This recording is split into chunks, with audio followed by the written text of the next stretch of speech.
નમસ્તે, આદરણીય પ્રાચાર્યશ્રી, ઉપાચાર્યશ્રી, ગુરુજનો તેમજ વિદ્યાર્થી બહેનો. એવું કહેવાય છે કે સપનાઓ મોટા હોય તો મહેનત પણ મોટી કરવી પડે. રસ્તા કઠિન હોય તો પણ હિંમત નાની ન પડવી જોઈએ. પરસેવાના દરેક ટીપા એક કિસ્સો લખે છે. ધીરજ રાખનારને સમય એક દિવસ જરૂરથી ઓળખે છે. આજે સંઘર્ષ છે તો કાલે નામ હશે, અને મહેનત કરનારો એક દિવસ કામ પણ જરૂરથી હશે. તો આવું જ એક વ્યક્તિત્વ ધરાવનાર જે આજના વક્તા કોમર્સ ગુજરાતી માધ્યમના વ્યાખ્યાતા કુમારી સંધ્યાબેન મોઢવાડિયા, જે અત્યારે હાલ એમકોમ સેમેસ્ટર 4 ના વિદ્યાર્થીની છે અને આપણે સવારે મુલાકાતી વ્યાખ્યાતા તરીકે પોતાની ફરજ બજાવે છે. અને હાલ થોડા સમય પહેલા જ તેમને જીસેટની પરીક્ષા પણ પાસ કરેલી છે. તો હું સંધ્યાબેનને વિનંતી કરીશ કે તેઓ આવે અને સાયબર સિક્યોરિટી તેમજ શોર્ટ ટર્મ કોર્સ સીસીસી અને ટેલી વિશેની માહિતી આપે. કુમારી સંધ્યા મોઢવાડિયા. નમસ્તે, આદરણીય આચાર્યશ્રી, માનનીય ઉપાચાર્યશ્રી, વંદનીય ગુરુજનો તેમજ વિદ્યાર્થી બહેનો. હું સંધ્યા મોઢવાડિયા અને શૈક્ષણિક વર્ષ 2025-26ના પ્રેઝન્ટેશન અંતર્ગત આજે હું સાયબર સિક્યુરિટી અને NSQL હેઠળ ચાલતા CCC અને ટેલીના કોર્સ વિશે માહિતી આપીશ. એમાં સૌપ્રથમ જોઈએ તો સાયબર સિક્યુરિટી. હવે સાયબર સિક્યુરિટી એટલે computer, mobile phone, internet network અને અન્ય ડિજિટલ ડેટાને હેકિંગ, ફિશિંગ તેમજ અન્ય સાયબર ગુનાઓથી સુરક્ષિત રાખવાની પ્રક્રિયા, જેથી કરીને આપણી વ્યક્તિગત માહિતી તેમજ નાણાકીય માહિતીને જે છે એ સુરક્ષિત રાખી શકાય. આ માટે સરકાર દ્વારા જે છે એ શૈક્ષણિક સંસ્થાઓમાં સાયબર સિક્યુરિટી સેલ શરૂ કરવાની પહેલ કરવામાં આવી છે. જે અંતર્ગત આપણી સંસ્થામાં ચાલતા સાયબર સિક્યુરિટી સેલના કોઓર્ડિનેટર તરીકે હાલ ડોક્ટર રાજેન્દ્રભાઈ ચૌધરી સેવા બજાવી રહ્યા છે. હવે સાયબર સિક્યુરિટી સેલ શરૂ કરવા પાછળના અમુક હેતુઓ જોઈએ તો તે પ્રથમ હેતુ છે ક્રિએટ સાયબર અવેરનેસ, એટલે કે ભારતમાં જેમ ડિજિટલ ટેકનોલોજી અને ઓનલાઈન સેવાઓના વપરાશમાં જેમ વધારો થતો જાય છે તેમ સાયબર ગુનાઓના કેસમાં પણ વધારો થતો જાય છે. સરકાર અને ગૃહ મંત્રાલયના આંકડાઓ મુજબ વર્ષ 2025માં સાયબર કેસ જે છે એ 22 લાખ જેટલા નોંધાયા હતા, જે વર્ષ 2024ની સરખામણીમાં 24% વધારો દર્શાવે છે. તેમજ વર્ષ 2025માં ભારતના લોકોનું સાયબર ગુનાઓને કારણે થયેલું નુકસાન જે છે એ 28,000 કરોડનું હતું. તેથી કઈ રીતે જે છે એ સાયબર ગુનાઓ કરવામાં આવે છે અને તેમાંથી કઈ રીતે બચવું તેની માહિતી જે છે એ લોકો સુધી પહોંચાડવા માટે થઈ અને તેનો એક મુખ્ય હેતુ રહેલો છે. તેનો બીજો હેતુ જોઈએ તો promote safe use of technology, એટલે કે આજના આધુનિક યુગમાં જ્યારે ટેકનોલોજી જે છે એ ઝડપથી આગળ વધી રહી છે અને કમ્પ્યુટર હોય, મોબાઈલ ફોન હોય, ઇન્ટરનેટ નેટવર્ક હોય, ડિજિટલ બેન્કિંગ સુવિધાઓ હોય, એ આપણા દૈનિક જીવનનો એક મહત્વપૂર્ણ ભાગ જ્યારે બની રહી છે ત્યારે કઈ રીતે જે છે એ ટેકનોલોજીનો આપણે સુરક્ષિત રીતે ઉપયોગ કરવો, એટલે કે કઈ રીતે જે છે એ આપણે સ્ટ્રોંગ પાસવર્ડ ક્રિએટ કરવો, અજાણી લિંક અથવા તો શંકાસ્પદ લિંક ઉપર ક્લિક ન કરવું વગેરે જેવી બાબતો જે છે એની માહિતી જે છે પહોંચાડવા માટેનો એક હેતુ રહેલો છે. પછી ત્રીજો હેતુ જોઈએ તો prevent cyber crimes on campus, એટલે કે આજે જ્યારે કોલેજોમાં જે છે એ કમ્પ્યુટર લેબ હોય, વાઈફાઈની સુવિધાઓ હોય, ઓનલાઈન ક્લાસ છે, સોશિયલ મીડિયા છે, એનો ખૂબ જ મોટા પ્રમાણમાં ઉપયોગ કરવામાં આવે છે. તો વિદ્યાર્થીઓ અને સ્ટાફમાં જે છે એ આ અંગે ટેકનોલોજીનો કઈ રીતે સુરક્ષિત રીતે ઉપયોગ કરવો અને ડેટાની જે ચોરી થતી હોય તે અટકાવી શકાય અને સાયબર ગુનાઓને અટકાવી શકાય તે માટેનો એક હેતુ રહેલો છે. ત્યારબાદનો હેતુ જોઈએ તો પ્રમોટ ગાઈડન્સ એન્ડ સપોર્ટ, એટલે કે વિદ્યાર્થી બહેનોને જે છે એ સાયબર સિક્યુરિટી અંગેનું માર્ગદર્શન આપવા માટે થઈને સેમિનારનું આયોજન કરવું, વર્કશોપ્સનું આયોજન કરવું, સાયબર સિક્યુરિટી અંગેની જે છે એ ક્રાઇમ બ્રાન્ચમાં મુલાકાતો ગોઠવવી એનો પણ એક હેતુ રહેલો છે. અને અંતે છેલ્લો હેતુ જોઈએ તો promote knowledge of cyber lose, એટલે કે સાયબર સિક્યુરિટી માટે થઈ અને ભારતમાં સૌથી મહત્વપૂર્ણ ગણાતો એક એટલે ઇન્ફોર્મેશન ટેકનોલોજી એક્ટ 2000 તેમજ સાયબર સિક્યુરિટી હેલ્પલાઇન નંબર 1930 તેમજ આઈપીસી અંતર્ગત કેટલીક સાયબર સિક્યુરિટીને લાગુ પડતી કલમો વગેરે જેવી માહિતી જે છે સાયબર લોને લગતી એ લોકો સુધી પહોંચાડવા માટે થઈ અને એનો એક હેતુ રહેલો છે. હવે શૈક્ષણિક વર્ષ 2025-26માં જે સાયબર સિક્યુરિટી અંતર્ગત પ્રવૃત્તિ કરવામાં આવેલી હતી તેમાં સૌપ્રથમ જે છે એ એક સેમિનારનું આયોજન કરવામાં આવેલું હતું, જેમાં મુખ્ય વક્તા તરીકે ડૉક્ટર સુભાષભાઈ ઓડેદરા જે છે એમને માર્ગદર્શન આપેલું હતું કે જેઓ હાલમાં જે છે એ રાણાવાવ સરકારી કોલેજમાં જે છે એ આસિસ્ટન્ટ પ્રોફેસર તરીકે સેવા બજાવી રહ્યા છે અને તેઓ ભૂતકાળમાં પણ સાયબર સિક્યુરિટીની ક્રાઇમ બ્રાન્ચ જે છે એમાં પીએસઆઈ તરીકે પોતાની સેવા બજાવી ચૂક્યા છે. એટલે તેઓએ વિદ્યાર્થીની બહેનોને જે છે એ પોતાના અનુભવ ઉપરથી અને વાસ્તવિક જે એમને પણ બનેલા સાયબર ગુનાઓ છે એ અંગેનું માર્ગદર્શન જે છે એ સમગ્ર કોલેજની વિદ્યાર્થીની બહેનોને આપેલું હતું. ત્યારબાદ જોઈએ તો આપણા કેટલાક મુલાકાતી વ્યાખ્યાતાઓ દ્વારા જે છે એ સાયબર સિક્યુરિટી અંતર્ગત જે છે એ લેક્ચર્સનું આયોજન કરવામાં આવેલું હતું. તેમાં સૌપ્રથમ જે છે એ રોશનીબેન રાયચુરા દ્વારા જે છે એ ડેબિટ કાર્ડ ફ્રોડ અંગે જે છે એ લેક્ચર્સનું આયોજન કરવામાં આવેલું હતું કે જેમાં કઈ રીતે જે છે એ ઓટીપી સ્કેમ્સ થાય છે, ડેબિટ કાર્ડની ડિટેલ્સ જે છે એ ફોન કોલ્સ દ્વારા લેવામાં આવતી હોય તો ન આપવી વગેરે જેવી માહિતી જે છે એ આપવામાં આવેલી હતી. ત્યારબાદ જે છે એ પ્રોફેસર ધર્મેશભાઈ મોદી દ્વારા જે છે એ cyber crime remedies in India એટલે કે જે કંઈ પણ સાયબર ગુનાઓ જે છે એ બનતા હોય તો તેમાંથી આપણે કઈ રીતે બચવું જોઈએ અથવા તો બચવા માટેના જે કંઈ પણ ઉપાયો છે, ફરિયાદની નોંધણી જે છે એ કઈ રીતે કરવાની, કાયદાકીય કાર્યવાહી જે છે એ આ અંગેની શું હોય તે અંગેનું માર્ગદર્શન વિદ્યાર્થીની બહેનોને આપવામાં આવેલું. આ ઉપરાંત જે છે એ કોર્પોરેટ ક્ષેત્રમાં પણ જે છે એ કેટલાક સાયબર ગુનાઓ થતા હોય તો તે અંગેના ઉદાહરણો જે છે એ સર દ્વારા આપવામાં આવેલા હતા. ત્યારબાદ જે છે એ અદિતિબેન દવે દ્વારા જે છે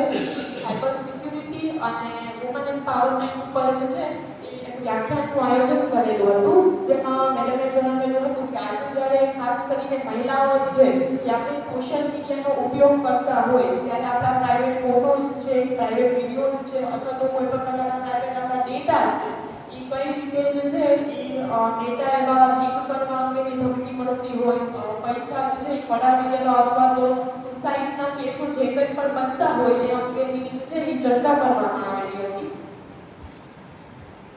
ત્યારબાદ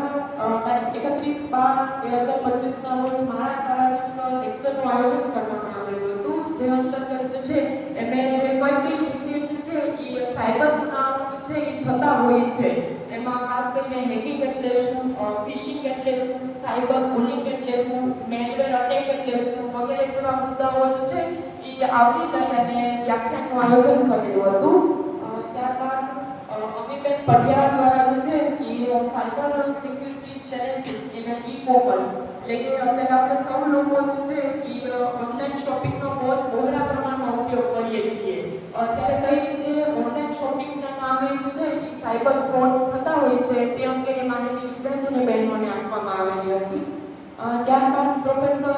ધારાબેન કેશવાલા દ્વારા જે છે એ ફાઇનાન્શિયલ ફ્રોડ જે થતા હોય, આપણી નાણાકીય માહિતી જે છે એ ડેટાને ચોરી લઈ અને જે કંઈ પણ નાણાકીય ફ્રોડ્સ થતા હોય છે તે અંગેની માહિતી આપવામાં આવેલી હતી. ત્યારબાદ જે છે એક એક્સપર્ટ લેક્ચરનું આયોજન કરવામાં આવેલું હતું કે જેમાં સુમનબા જાડેજા જે છે જેઓ સાયબર ક્રાઇમ બ્રાન્ચના હાલમાં પીએસઆઈ તરીકે પોતાની સેવા બજાવી રહ્યા છે, તેમને સમગ્ર કોલેજની વિદ્યાર્થીની બહેનોને જે છે એ માર્ગદર્શન આપેલું હતું, જેમાં તેમને જુદી જુદી કેસ સ્ટડી અને પોતાના અનુભવ ઉપરથી જે કંઈ પણ સાયબર ગુનાઓ બનેલા છે તે અંગેની માહિતી જે છે એ વિદ્યાર્થીની બહેનોને આપેલી હતી. આ ઉપરાંત જે કઈ રીતે જે છે આપણે ડિજિટલ રીતે જે છે એ આપણી પોર્ટલ ઉપર જઈ અને સાયબર ક્રાઇમની ફરિયાદ જે છે એ નોંધાવી શકીએ, હાલમાં કયા ગુનાઓ જે છે એ થાય છે અને તે માટે કઈ કઈ કલમો લાગુ પડે છે તે અંગેની માહિતી જે છે એ આપવામાં આવેલી હતી. ત્યારબાદ જે છે એ આપણી સંસ્થામાં જે જુદી જુદી સપ્તધારાઓ ચાલે છે એ સપ્તધારા અંતર્ગત જે છે એ સર્જનાત્મક અભિવ્યક્તિ ધારા અંતર્ગત જે છે એ સાયબર સિક્યુરિટી વિષય વિષય અંતર્ગત જે છે એ પોસ્ટર મેકિંગ સ્પર્ધાનું આયોજન કરેલું હતું, જેમાં કુલ 25 જેટલી વિદ્યાર્થીની બહેનો જે છે એ હાજર રહેલા હતા અને નિર્ણાયક તરીકે જે છે એ ડૉક્ટર નયનભાઈ કાંકે જે છે એ ભૂમિકા ભજવેલી હતી. આ ઉપરાંત જે જ્ઞાનધારા અંતર્ગત એસે કોમ્પિટિશનનું આયોજન થયેલું હતું, જેમાં કુલ 22 જેટલી બહેનો હાજર હતી અને નિર્ણાયક તરીકે જે છે એ ડૉક્ટર ભાર્ગવભાઈ ભટ્ટે જે છે એ ભૂમિકા ભજવેલી હતી. ત્યારબાદ ફરી લેક્ચર્સની વાત કરવામાં આવે તો જાનવીબેન ઓડેદરા દ્વારા જે છે એ સાયબર સિક્યુરિટી અવેરનેસ અંતર્ગત જે છે એ કઈ રીતે જોબ ફ્રોડ થતા હોય છે, લોન ફ્રોડ થતા હોય છે, ઓટીપી સ્કેમ્સ થતા હોય છે તે અંગેનું અવેરનેસ ફેલાવવા માટે થઈ અને વ્યાખ્યાનનું આયોજન થયેલું હતું. ત્યારબાદ કિરણબેન ઓડેદરા દ્વારા જે છે હેકિંગ થ્રુ ફ્રોડ એટલે કે અત્યારના આધુનિક સમયમાં કઈ રીતે શિક્ષિત લોકો જે છે એ હેકિંગનો ભોગ બનતા હોય છે, ખાસ કરીને જે લોકોના સોશિયલ મીડિયા એકાઉન્ટ્સ હેક થતા હોય અને વ્યક્તિગત માહિતીની ચોરી થતી હોય તે અંગેની માહિતી જે છે એ મેડમને આપેલી હતી. ત્યારબાદ શુભમભાઈએ જે છે એ એઆઈ અભિશાપ કે વરદાન અંતર્ગત જે છે એ તેમને સરસ જણાવેલું હતું કે અત્યારે જેમ જેમ એઆઈનો વિકાસ થતો જાય છે તેમ તેમ માનવનું જીવન જે છે એ વધુ સરળ બનતું જાય છે, પરંતુ તેની સામે ઘણી મુશ્કેલીઓ રહેલી છે. એ મુશ્કેલીઓ ક્યારે રહેલી છે કે જ્યારે આપણે એઆઈનો જે છે યોગ્ય રીતે ઉપયોગ કરવામાં ન આવે. તેથી તેમણે સરસ જણાવેલું હતું કે જો એઆઈનો આપણે વિવેક બુદ્ધિપૂર્વક ઉપયોગ કરીએ તો એ આપણા માનવ જીવન માટે તેમજ વિકાસ માટે જે છે એ સારી બાબત પુરવાર થાય. એ અંતર્ગત જે છે તેમણે વિદ્યાર્થીની બહેનોને માર્ગદર્શન આપેલું હતું. ત્યારબાદ તન્વીબેન દ્વારા જે છે કઈ રીતે જે છે એ મેલવેર અટેક દ્વારા અથવા તો સોફ્ટવેરમાં જે છે સોફ્ટવેર અથવા તો મોબાઈલ ફોનમાંથી જે છે એ ગેરકાયદેસર રીતે આપણા ડેટાની ચોરી થતી હોય તે અંગે જે છે એ વ્યાખ્યાનનું આયોજન થયેલું હતું. ત્યારબાદ નગમાબેન દ્વારા જે છે અત્યારે જ્યારે નાની ઉંમરના બાળકો હોય કે કિશોરો હોય કે જેઓ ઓનલાઈન ગેમિંગ જે છે એ રમતા હોય તો ઓનલાઈન ગેમિંગ દ્વારા કઈ રીતે લોકોની ખાનગી માહિતી લઈ લેવામાં આવતી હોય, પછી ફેક રિપોર્ટ્સ દ્વારા જે છે એ કઈ રીતે છેતરપિંડી થતી હોય તે અંગેની માહિતી આપવામાં આવેલી હતી. ત્યારબાદ ડૉક્ટર રાજેન્દ્રભાઈ દ્વારા જે છે એ માત્ર આપણી કોલેજના જ વિદ્યાર્થીનીઓને નહીં પરંતુ બહાર પણ આ અંગેની જાગૃતિ ફેલાય તે માટે થઈ અને ભૂતપૂર્વ વિદ્યાર્થી અને વાલી મીટિંગના દિવસે જે છે એ આ અંગેનું આયોજન કરેલું હતું, જે અંતર્ગત તેમણે કઈ રીતે જે છે ઇન્ટરનેટ ફ્રોડ થાય છે, પછી ઓનલાઈન હેરેસમેન્ટ જે છે એનો વાસ્તવિક કિસ્સો જે છે એ રજૂ કરી અને ભૂતપૂર્વ વિદ્યાર્થીઓ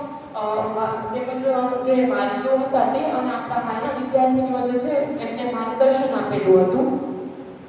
ત્યારબાદ જોઈએ તો વિદ્યાર્થીની બહેનોને ખાલી થિયરિકલ નોલેજ ન મળી રહે અને લોકોને પ્રેક્ટિકલ નોલેજ પણ મળી રહે એ હેતુથી જે છે એ સાયબર ક્રાઇમ બ્રાન્ચની મુલાકાત જે છે એ ગોઠવવામાં આવી હતી, જે ડૉક્ટર રાજેન્દ્રભાઈ ચૌધરી અને પ્રોફેસર શુભમભાઈ સામાણીના માર્ગદર્શન હેઠળ જે છે એ અંદાજે 20 જેટલી વિદ્યાર્થીની બહેનોએ જે છે એ સાયબર ક્રાઇમ બ્રાન્ચની મુલાકાત લીધી હતી અને ત્યાં રહેલા જે ઓફિસર્સ છે તેમના રૂબરૂ માર્ગદર્શન હેઠળ જે છે એ બધી માહિતી મેળવી હતી કે કઈ રીતે જે છે એ આખી પ્રોસેસ થતી હોય છે, ડેટા કલેક્શન હોય, ડિજિટલ પુરાવાઓ કઈ રીતે એકત્રિત કરવા, પછી કઈ રીતે આખી પ્રોસેસ હોય, એમાં અરજી કઈ રીતે કરવી વગેરે જેવી વિગતો જે છે એ વિદ્યાર્થીની બહેનોએ મેળવી હતી. હવે મારો બીજો ટોપિક જોઈએ તો નેશનલ સ્કિલ ક્વોલિફિકેશન ફ્રેમવર્ક એટલે કે NSQF હેઠળ જે આપણો કોર્સ ચાલે છે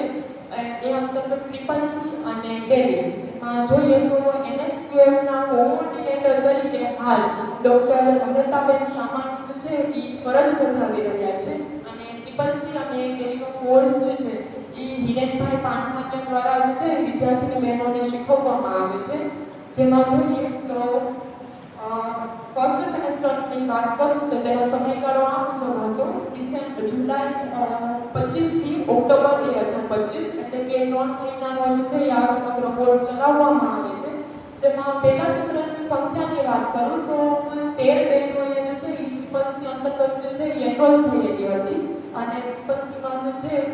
MS વર્ડ, એક્સેલ અને પાવર પોઈન્ટ જે છે એ શીખવવામાં આવે છે, તેમજ ટેલી જે છે એમાં ટેલી વિથ GST શીખવવામાં આવે છે. હવે સેકન્ડ સેમેસ્ટરની વાત કરું તો તેનો સમયગાળો જે છે એ ડિસેમ્બર 25 થી ફેબ્રુઆરી 26 સુધીનો હતો કે જેમાં કોઈ સંખ્યા જે છે એ 13 ટ્રિપલ્સમાં અને 5 ટેલીમાં એ રીતે કુલ 18 બહેનો જે છે એ આ કોર્સમાં એનરોલ થયેલી હતી અને ડેલી જે છે એ 1 કલાક જે છે એ લોકોને ટ્રિપલ્સી અને ટેલી જે છે એ શીખવવામાં આવે છે અને અંતે જે એક્ઝામ લેવામાં આવે છે એમાં થિયરી અને પ્રેક્ટિકલ એ રીતે જે છે વિદ્યાર્થીની બહેનોનું જે છે એ મૂલ્યાંકન કરવામાં આવે છે. હવે સર્ટિફિકેટ ડિસ્ટ્રીબ્યુશન્સની વાત કરું તો કોર્સના અંતે જે છે આપ જોઈ શકો છો ફર્સ્ટ સેમેસ્ટર અને સેકન્ડ સેમેસ્ટરના જે છે એ ફોટોગ્રાફ્સ છે સર્ટિફિકેટ ડિસ્ટ્રીબ્યુશનના અને આ થોડા કોર્સને લઈ અને સપોર્ટિવ ફોટોસ છે ટ્રિપલ સી અને તેવીના. હવે અંતમાં એટલું જ કહીશ કે આજે મેળવેલું જ્ઞાન જે છે એ આવતીકાલના ભવિષ્યની સુરક્ષા છે. અસ્તુ. ખૂબ જ સરસ સંધ્યા મેડમ. આપણે બહુ જ સરળતાથી અને એક પોઈન્ટ વાઇઝ આપની પીપીટી થ્રુ અમને માહિતગાર કર્યા કે આખા વર્ષ દરમિયાન સાયબર સિક્યુરિટીના જે કાર્યક્રમ થયેલા છે અલગ અલગ એના વિશે પણ ખૂબ સરળતાથી એક પોઈન્ટ વાઇઝ માહિતી આપી અને જે આપણા વર્ષ દરમિયાન જે NSQFના કોર્સીસ ચાલે છે એમાં ટ્રિપલ સી અને ટ્વેલી વિથ GST તો એની પણ આપણે ખૂબ સરસ અને એક પોઈન્ટ વાઇઝ આપણે સરળતાથી માહિતી પહોંચાડી એ બદલ આપનો ખૂબ ખૂબ આભાર અને આપ સર્વે પણ તેમને ખૂબ શાંતિપૂર્વક સાંભળ્યા એ બદલ આપ સર્વેનો પણ ખૂબ ખૂબ આભાર.